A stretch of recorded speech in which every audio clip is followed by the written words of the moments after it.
최근에 물가가 엄청나게 많이 올랐다고 그러더라고요. 라면 한 개 2,000원 한다는데 진짜요?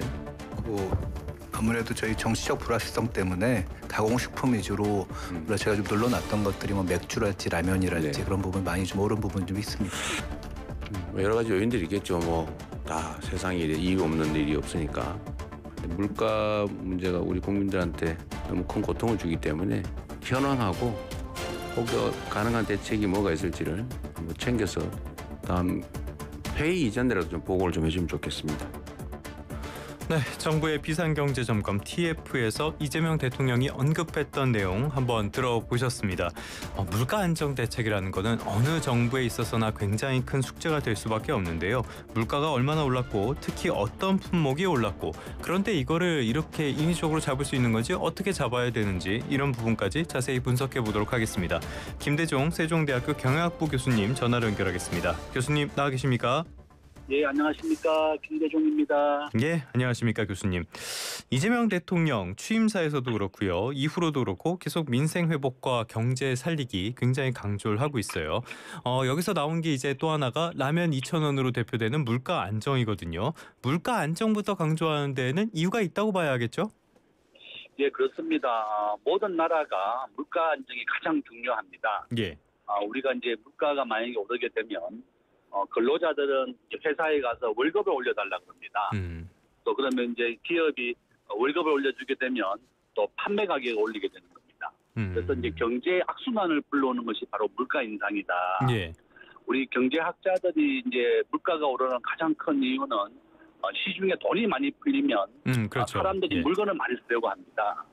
그래서 이제 우리가 코로나 시절에는 미국이 전 세계에 한 6조 달러가 넘는 돈을 많이 풀었고 물가가 한 10%까지 올랐거든요. 맞아요. 예. 예, 그런데 이제 미국이 이러한 물가를 잡기 위해서 미국이 기준금리를 0%에서 5.5%까지 올렸고 지금은 미국의 물가가 한 2.4%로 안정되면서 4.5% 기준금리를 가지고 있습니다. 예. 우리나라도 마찬가지로 지금 현재 전체 물가 수준은 한 2.4% 정도로 안정되면서 우리나라의 기준금리 현재 2.5%다. 그 요점은 물가가 안정되는 것이 모든 나라의 목표이고 항상 2%를 목표로 하고 있습니다. 예. 바로 이런 와중에 이제 우리가 식품 물가가 너무 급등하다 보니까 이렇게 정부가 물가를 지금 대책을 마련하고 있다 이렇게 볼 수 있습니다. 하긴 물가 안정이라는 이 목표만을 위해서 한국은행이라는 중앙은행이라는 거대한 기관이 존재하기도 하는 거니까요. 물론 그것만은 아닙니다만 어찌됐건 방금 말씀하신 것처럼 시중에 통화가 많이 풀리면은 물가가 오르게 되는데 요 관련된 이야기는 잠시 뒤에 조금 더 나눠보도록 하고요. 지금 상황부터 살펴보겠습니다. 그래서 물가가 지금 얼마나 올랐다는 겁니까? 지금 현재 작년에 우리나라 전체 물가가 한 2% 정도 올랐는데 예. 최근에 라면이라든지 식품 물가가 6% 올랐습니다. 네네. 그러니까 한 3배 정도 올랐다 이렇게 볼 수가 있고 우리나라 돼지고기는 8%, 소고기는 6%, 계란은 한 4% 이상 올랐습니다. 예. 가장 많이 오른 것은 이제 김 같은 해산물인데 김은 한 18% 정도 올랐고요. 고등어도 한 10% 올랐습니다. 가장 많이 올랐던 것은 이제 가공식품이다. 예. 이제 초콜릿은 최고 한 50%까지 오른 품목도 있고, 참기름 30%, 김과 식용유는 한 20%, 또 우리가 많이 먹는 라면 같은 거 한 6% 이상 올랐고요. 이와 같이 모든 품목에 있어서 올랐고, 우리나라 전체 가공식품이 한 73개 정도 되는데요. 예. 이 가운데 53개 품목이 다 올랐습니다. 그러니까 이제 지난 한 6개월 정도에 많은 식품 가격이 크게 올랐다. 이렇게 볼 수 있습니다. 그러니까 전체 지표적으로 나오는 그러니까 소위 말하는 헤드라인 물가는 안정적인 편인데 가공식품, 축산품 이런 것들이 워낙 치솟다 보니까 우리가 느끼는 체감 물가는 굉장히 높은 상황이다. 이렇게 이해를 해볼 수가 있는 것 같아요. 자, 그렇다면은 가공식품은 결국에 기업들이 만드는 건데 이 부분에 있어서는 두 가지 시선이 분명히 있습니다. 진짜 이 기업들 해도 너무하네. 공백기를 틈타하고 뭐한 짓이냐 이런 시선이 하나가 있고요. 반대쪽에서는 어쩔 수 없는 측면들도 분명히 있다. 이런 시선도 있는 것 같아요. 교수님께서는 어떻게 보십니까? 저는 두 개 다 봐야 된다고 생각합니다. 예. 이제 우리가 물가 수준이 한 2% 정도 올랐음에도 불구하고 식품 기업들이 3배 이상의 물건 가격 올렸다는 것은 좀 과도하다. 예. 우리가 이제 기업들도 환율도 올랐고 그다음에 수입되는 물건 가격이 올랐다는 거. 우리 대한민국은 무역 의존도가 75%입니다. 예. 한국은 수출과 수입으로 먹고 사는데 우리나라에서 수입되는 많은 식품, 밀, 옥수수, 콩, 우리가 대두라고 많이 부르는 이런 게 전부 다 90% 이상을 수입에 의존하고 있습니다. 예. 그러니까 이제 국제 가격이 오르게 되면 당연히 수입되는 물건 가격도 오르고 또 환율도 최고 한 1,400원까지 작년에 올랐었거든요. 바로 이런 여러 가지 이유 때문에 이제 올랐다. 그래서 식품 회사들도 그동안 오르지 못했던 것을 좀 올렸다 이렇게 얘기하고 있는 반면에 예. 최근에 반대로 우리가 얘기하는 것은 그럼 환율은 지금 1,350원까지 떨어졌습니다. 예. 거기에다가 식품 기업들이 지난 한 6개월간 우리가 정치적 공백기가 있었거든요. 그렇죠. 정치적 혼란기에 그동안은 정부가 가격 인상을 자제해서 가격을 올리지 못했던 것을 정치적인 부재로 인해서 그동안 억눌린 가격을 크게 올린 것도 하나의 가장 큰 이유입니다. 그래서 저는 식품 기업들도 좀 자제를 해야 됩니다. 우리 국민들이 부담하는 그런 모든 비용을 가지고 식품 기업들은 막대한 이익을 남긴 것이고 식품이라고 하는 것은 경제학에서 필수제입니다. 그럼요. 예. 이게 필수제라고 하는 것은 가격이 올랐다고 해서 수요를 줄일 수 없는 것이 바로 식품 가격이다. 바로 이런 이유 때문에 최근에 식품 기업들이 막대한 영업이익이 발생했습니다. 예. 또 그런 것은 좀 과도하고 식품 회사들은 한 2% 정도의 적정한 물가 수준 정도에만 가격을 올려야지 너무 과도하게 올린 측면이 있다. 네. 저는 그렇게 봅니다. 그런데 이런 측면도 있지 않을까요? 전 정부라든지 이렇게 가격 인상 요인이 있음에도 그거를 억지로 좀 눌러왔던 측면들이 있잖아요. 말씀하신 거는 자제 요구지만 실제로는 뭐 거의 억지로 못 올리게 한 건데 이러다 보니까 이게 풍선 효과처럼 돼서 갑자기 올릴 수밖에 없었던 상황이 있었던 건 아닌가 이렇게도 볼 수 있지 않나요? 예, 맞습니다. 뭐 전 정부에서 뭐 라면 사무관, 뭐 무슨 국장 이렇게 해서 예. 태스크포스팀을 만들어서 이제 각 품목에 대해서 모니터링을 하고 이제 관리를 했었던 게 있었는데 우리나라에 있는 식품 기업들이 매년 한 수천억씩 무역 흑자입니다. 절대 적자가 아니고 예. 앞에서 말씀드린 것처럼 식품 기업들이 적정한 마진이라든지 이윤을 남기는 것에 대해서는 문제가 없지만 이것을 좀 과도하게 올리는 것. 네, 저는 뭐 우리가 지금 현재 국제 밀 가격은 내렸습니다. 예. 환율도 1,450원에서 그렇죠. 1,350원 크게 내렸고 뭐 밀 가격이나 옥수수 가격이나 국제 곡물 가격은 내리고 있는데 오를 때는 크게 올리면서 내릴 때는 전혀 반영을 하지 않습니다. 네네네. 바로 이런 이유 때문에 또 식품 기업들이 과도한 가격을 올린 것에 대해서는 좀 국민들이 좀 지탄을 하고 있다 이렇게 볼 수 있습니다.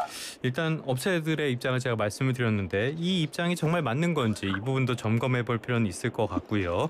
자, 일단은 그러면 라면 회사들은 굉장히 긴장할 수밖에 없겠어요. 분위기가 어떻답니까? 지금 보니까 지금 라면 기업들 굉장히 긴장하고 있고 예. 대통령의 이 발언 이후 주가가 좀 내렸습니다. 한 6% 10% 가까이 좀 내렸고 뭐 대통령이 라면 뭐 하나 2,000원 하는 게 맞냐 이렇게까지 물어보셨는데 지금 현재 실질적으로 좀 큰 라면 이제 큰 라면이 한 2,000원 정도 하는 게 있고 네네네. 보통 우리가 많이 먹는 봉지 라면은 뭐 지금도 한 1,000원 정도입니다. 그렇죠. 한 6% 정도 소폭 올렸다 이렇게 볼 수가 있는데 뭐 사실은 뭐 결론은 우리가 물가는 작년에 전체 1년에 2%밖에 안 올랐지만 최근에 이제 지금 6월 달인데 반기밖에 안 지났지만 6% 올랐으니까 많이 올린 건 사실이다. 이렇게 볼 수 있습니다. 뭐 알겠습니다. 사실 가격이 어떻게 되냐 여기에 따라서는 뭐 시장에서 어느 정도 조정 기능이 있을 테니까요. 너무 비싸거나 품질에 비해서 비싼 것들은 소비자들이 소비하지 않겠죠. 이런 것도 좀 봐야 될 것 같고요. 품목별로 다른 것들도 살펴보도록 하겠습니다. 이게 미국만의 이야기인 줄 알았는데 이제는 우리나라도 마찬가지인 것 같아요. 최근에 장을 보러 가니까 계란이 굉장히 비싸졌던데 달걀값 많이 올랐죠. 예, 그렇습니다. 저도 이제 가끔 장 보러 가면 우리가 계란 한 판이 한 30개 정도 합니다. 네. 제가 한 3,500원 정도 샀었는데 최근에 가니까 계란 한 판이 7,000원 정도 합니다. 계란이 이렇게 많이 올랐고. 10,000원 넘는 것도 있대요. 예, 2021년 이후에 4년 만에 최고치로 계란이 올랐다 이렇게 볼 수 있습니다. 계란은 미국이나 한국이나 전 세계에서 가장 많이 먹는 필수제다. 예. 뭐 지금 가장 큰 이유가 이제 산란계가 좀 크게 가격이 올랐다는 이유라든지 사료값이 올랐다든지 지금 브라질에서는 조류독감이 지금 좀 번지고 있습니다. 예. 바로 이런 이유 때문에 지금 계란 가격이 올랐고 우리가 한 몇 달 전만 해도 미국에서 계란 가격이 많이 급등을 하니까 한국의 계란을 수입해 갔었거든요. 맞아요. 예, 예. 그럼에도 불구하고 갑자기 우리나라도 이렇게 계란 가격이 크게 올랐다 이렇게 볼 수 있습니다. 뭐 달걀 같은 경우에는 정말 식탁의 필수품이죠. 전 하루에 한 6, 7개는 먹는 것 같은데. 자, 그런데 이게 말씀하신 것처럼 산란계 문제, 사료값 문제, 또 브라질 AI 문제 여러 가지가 있는데 이런 것들을 다 고려하더라도 최근에 오름폭은 너무 과도하다. 이거 원인을 모르겠다. 그렇기 때문에 산지에서 담합하고 있는 거 아니냐 이런 이야기까지 나오거든요. 교수님께서는 어떻게 보십니까? 지금 보니까 이제 우리가 계란의 산란계를 보면 산지에서의 마진은 한 4%밖에 안 됩니다. 우리가 이제 계란이라고 하는 것은 굉장히 복잡한 유통 구조를 가지고 있는데요. 예. 또 산지가 있고 도매를 거치고 또 소매를 거쳐서 우리 소비자에게까지 오기에는 굉장히 복잡한 유통 구조가 있습니다. 그래서 저는 이렇게 계란 가격이 급등하게 된다면 가장 좋은 방법은 무조건 공급을 늘리게 되면 가격이 안정이 됩니다. 그렇죠. 예. 예, 그래서 우리나라는 이제 무역 의존도가 75%인데 대부분의 곡물 사료라든지 이런 건 다 수입에 의존하고 있거든요. 그래서 이제 공급선을 많이 늘리는 것도 하나의 좋은 방법이 될 것이고, 예. 또 이렇게 우리가 정부가 공급을 많이 늘릴 때 이런 뭐 관세라든지 공급선을 다변한다든지 이렇게 해서 산란계 계란을 생산하는 지역에 많이 좀 저렴하게 좀 지원을 해주고 또한 이런 복잡한 유통 과정을 좀 줄여주는 것도 하나의 방법입니다. 예. 우리 농산물은 굉장히 복잡한 과정이 많기 때문에 좀 거래를 좀 단순화시키는 것도 하나의 좋은 방법이다. 저는 그렇게 봅니다. 참 우리나라는 농산물 이야기할 때마다 이놈의 유통 구조는 안 나오는 날이 없는 것 같아요. 항상 이게 문제가 되는 것 같은데, 자 그렇다면은 지금 같은 상황에서 전반적인 물가 지표 자체 이거는 앞으로도 안정적으로 갈 가능성이 큰 것으로 대체적으로 보는 것 같은데 우리에게 체감이 되는 거는 그거랑 약간 다르잖아요. 이런 농산품, 축산품, 가공식품 물가 이런 것들 전망은 좀 어떻게 보십니까? 저는 이제 아마 우리 정부가 지금 현재 계획 중인 것은 20조 원에 대한 추경이 예고되어 있습니다. 예. 정부도 아주 정교한 경제 정책을 해야 될 것이고 추경 20조 원을 정말 필요로 하는 소상공인이나 중소기업에 지원하는 데 좀 적절하게 배분을 잘해야 될 것으로 보고 있고요. 예. 우리가 이제 체감 물가는 6%가 넘는데 실제로 느끼는 우리 통계상으로 2%밖에 안 되는 가장 큰 이유가요. 우리나라는 전체 물가에 부동산이 반영하는 비율이 10%밖에 안 됩니다. 네네네. 그렇지만 미국과 유럽은 물가에 반영되는 부동산이 한 33% 정도가 반영이 되고 있습니다. 우리나라는 전세나 월세만 물가에 반영이 되고 있고 자가집은 투자다 이렇게 해서 빼버리고 있는데 미국과 유럽은 다 포함되어 있습니다. 그래서 결론은 우리가 체감하는 물가나 우리가 직접 느끼는 물가가 비슷해지려면 우리 기획재정부도 자기 집을 포함하겠다고 계획은 발표했습니다. 따라서 이제 우리가 그런 것도 하나 방법이 될 것이고 저는 아마 지금 현재 중국이 전 세계에서 가장 세계의 공장 역할을 하고 있는데 올해 중국의 경제 성장률은 4.1% 낮습니다. 네. 바로 그런 이유 때문에 지금 석유 유가가 배럴당 한 $60 정도 내외로 안정되어 있고 지금 트럼프의 고관세 정책 때문에 전 세계가 그렇죠. 교역이 좀 감소하고 또 환율이 좀 안정되고 있기 때문에 저는 그런 것은 또 우리 물가에는 긍정적인 요소다. 그러니까 긍정적인 거는 또 물가 안정이 되는 환율의 안정이 반영되어 있고 반대로 물가를 자극하는 요인은 지금 추경 20조 원이라든지 정부가 기준금리를 좀 내릴 계획이거든요. 경기를 상승시키기 위해서 통화정책상으로 이제 기준금리를 인하하게 되면 또 물가를 자극하는 하나의 요인이 된다. 긍정과 부정이 함께 있다. 이렇게 볼 수 있습니다. 추경 이야기까지 해주셨습니다. 집값을 물가에 얼마나 넣어야 될지 이 부분은 상당히 논란이 큰 부분이라서 나중에 기회 되면 한번 다뤄보도록 하겠고요. 말씀해 주신 것처럼 시장의 통화가 많이 풀리면 물가가 오르기 때문에 사실 추경에 있어서도 이 부분이 걱정되는 건 분명히 있는 것 같습니다. 자, 일단은 관련 부처들 앞서 저희가 인서트로 듣고 왔습니다만 다음 회의 전까지라도 보고하라라고 이야기를 했으니까 발등에 불이 떨어졌을 것 같아요. 지금 관련 부처들은 뭘 하고 있다고 보십니까? 저는 아마 관련 부처가 밤샘이 하면서 예. 지금 대책을 준비하고 있다고 저는 보고 있고요. 예, 예. 지금 현재 우리나라에 작년에는 사과가 아주 급등을 했습니다. 아, 맞아요. 예, 예. 한국에는 지금 현재 아열대화가 되면서 사과 공급이 30% 정도 계속 감소하고 있습니다. 예. 지금 뭐 경상도에서 사과 되는 것보다는 오히려 뭐 경북의 뭐 예천 그 이쪽에서 강원도에서 사과가 생산될 정도다.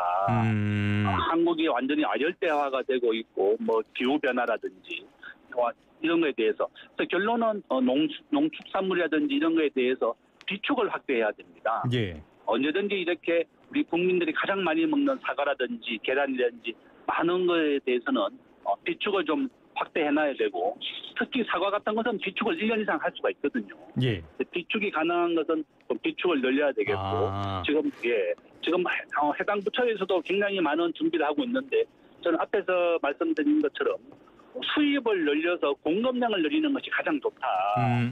우리나라에서 가장 많이 먹는 뭐 콩, 옥수수, 밀가루 같은 것 90%가 다 수입입니다. 그렇죠. 예. 그래서 이제 이렇게 우리나라의 또한 평균 관세율은 12% 정도 부과를 하고 있습니다. 그래서 뭐 관세를 영원으로 만든다든지 수입을 확대한다든지 이런 것도 하나의 좋은 대책이 될 것이고 이 관련 부처가 기재부뿐만이 아니라 농림축산식품부, 해양수산부, 산업통상자원부, 공정거래위 모두가 한 5개 정도 관련되어 있거든요. 예. 그래서 이런 관련된 5개 부처가 정말 협업을 해서 비상대응 대책을 잘 준비해야 되겠다 이렇게 또 말씀을 드립니다. 그렇다면 말씀하신 것처럼 우리나라는 뭐 경작을 할 수 있는 국토 면적도 작고 기후 변화에 따른 문제도 있고 거기다가 뭐 너무 어설프게 시장에 개입한다면 이건 부작용이 클 것이고 현실적으로 우리는 수입을 늘리는 것 외에는 물가를 억제할 수 있는 방법이 마땅치가 않은 겁니까? 저는 뭐 앞에서 말씀드린 것처럼 한국은 식품의 대부분을 90%는 지금 수입에 의존하고 있거든요. 그래서 이제 수입하는 나라를 좀 많이 달아서 다변화를 해놔야 됩니다. 우리는 현재 미국이라든지 브라질, 또 동남아시아에서 수입을 많이 해오는데요. 이것을 한 품목에 대해서 30% 이상을 의존하지 않도록 여러 개의 국가를 다변화해 두고 또 수입 확대를 많이 해야 되겠다. 저는 또 우리나라는 평균 관세율이 12%입니다. 그러니까 이가 식품 가격이 급등한다든지 가격을 낮춰야 될 필요가 있다 그러면 관세를 영원으로 만드는 겁니다. 그래서 할당관세라고 부르는데 이제 관세를 많이 낮춰야 되겠고 저는 우리가 정부가 유류세 지원했던 거와 마찬가지로 정부가 이렇게 뭐 쿠폰을 발행해서 식품은 가격을 지원한다든지 이것도 좋은 대안이다. 저는 그렇게 봅니다. 여러 가지 방법들이 있을 것 같은데 하나만 더 짚어볼까요? 공공요금 이 부분도 있는 것 같아요. 공공요금도 항상 뜨거운 감자가 되는 것 같습니다. 이거 올려야 되는 상황은 분명히 있는데 올리면은 이게 물가 전체적인 지표를 건드리니까 굉장히 예민한 문제인데 이 공공요금 어떻게 해야 될까요? 지금 현재 우리나라 KTX가 한 14년째 동결되어 있고 고속도로도 한 10년째, 상수도 요금도 9년째 지금 동결되어 있습니다. 공공요금이라고 하는 것은 돈이 있거나 없거나 모든 사람에게 부과가 되거든요. 그래서 이제 지금 전기요금도 아마 이제 정부가 이번에 출범했기 때문에 올릴 필요는 있지만 올리지는 못할 것이다. 이러한 전기요금이라든지 필수제에 대해서 가격을 올리게 되면 우리나라 전체에 대한 물가가 올라가게 되고 한국에 수출하는 산업이 전부 다 가격 경쟁력이 떨어지게 됩니다. 바로 이런 이유 때문에 전기요금을 포함해서 공공요금 올리지 못할 것이다. 저는 그렇게 보고 있고요. 다만 이제 가장 큰 우려가 되는 것은 이제 다음 달에 이제 우리가 추경 20조 원 정도가 편성돼서 배포가 될 겁니다. 그러면 이제 이것이 이제 시중에 돈이 늘어나게 되면 당연히 물가를 인상하기 때문에 정부가 좀 정교한 정책을 좀 준비해서 뭐 소상공인, 자영업자 어려운 사람들에게 좀 적극적으로 더 많이 지원할 수 있도록 해야 되겠고 저는 아마 공공요금은 당분간 올리지 못할 것이다. 저는 그렇게 보고 있습니다. 여러 차례 말씀해 주셨지만은 추가 경정 예산 급하긴 한데 좀 정교하게 해서 부작용은 최소화할 수 있는 방안 분명히 마련할 필요는 있어 보입니다. 지금까지 김대종 세종대학교 경영학부 교수님과 함께 물가 상황에 대한 진단 이야기 나눠봤습니다. 오늘 말씀 고맙습니다. 감사합니다. 이거 LG 맞죠?